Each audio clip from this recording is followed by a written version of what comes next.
Most people who track Berkshire's portfolio are missing something significant. They are not including the Japanese holdings because those stocks don't show up in US portfolio tracker. When you add them, Japan becomes Berkshire's second biggest bet after the US. I live in Japan, I own Berkshire shares. Here's why that combination makes perfect sense. See, the list of holding of Berkshire is not very accurate. Actually, it says 22% for Apple, American Express, Coca-Cola, Bank of America, Chevron, and then Occidental. Keep going to Alphabet, Chubb, Moody's, Kraft. So here is my point. When you include those Japanese holdings, you can see that Mitsubishi is number 6 currently, and 7 is Itochu, 8 is Mitsui, and then you go down a little bit more, you can see Marubeni is there, Sumitomo is also there, and Tokio Marine. Those are in the top 16 spots. Combined Japan value over $37 billion, second only to US holdings. Annual dividends from Japan, $862 million. Alone, this is not a small bet. This is a conviction play at institutional scale. Greg Abel wrote this in his February 28, 2026 shareholder letter. I want to read exactly. We view our Japanese investment as comparable to our major US holdings in importance and long-term value creation opportunity. Comparable to Apple, comparable to Coca-Cola, comparable to American Express. That's the CEO of Berkshire Hathaway placing Japan alongside his top US conviction.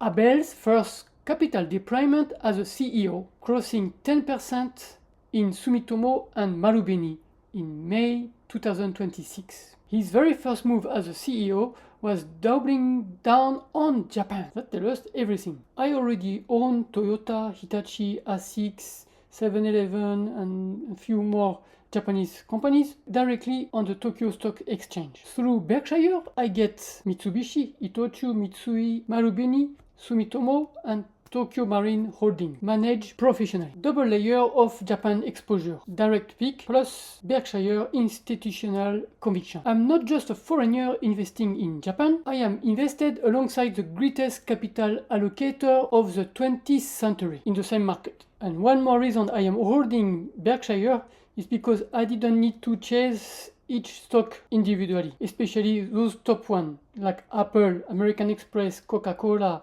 Bank of America. Well, Alphabet, I own it, but it was before buying Berkshire, and so on. You can see the list is incredible, like Chevron, Occidental, and so on, and so on, and so on. These companies, I would have bought them individually. Instead, I own them through Berkshire, managed by a team of 60 years of proven compounding track record. The yen borrowing strategy. Berkshire borrowed yen at 1.2% average cost to fund the Japanese position. They are earning dividend yields of 2 to 3% on positions that worth 2.3 times what they paid. As someone who lives and earns in Japan, I understand this trade makes sense. Low cost yen debt plus high quality yen denominated asset equal textbook carry trade at scale. My Abel conviction.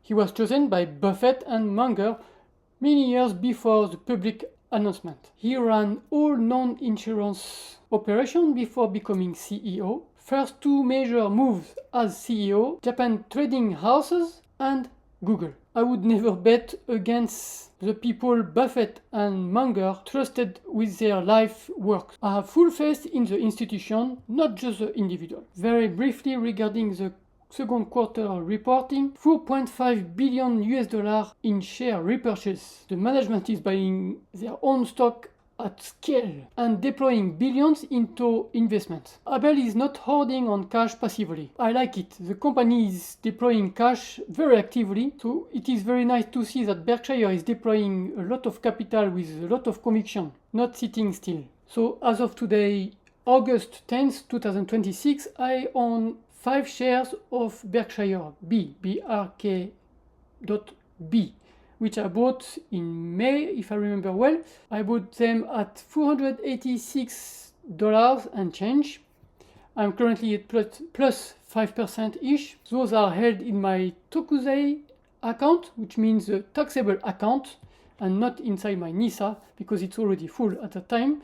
I am building this position over time, little by little, and I will keep on adding. And certainly next year it will also be added inside my NISA, which is a non-taxable account. The only reason I would sell would be a force majeure need of cash in a hurry, but nothing else. Berkshire is not a trade for me. It's a compounding machine I plan on keeping for decades, if not forever.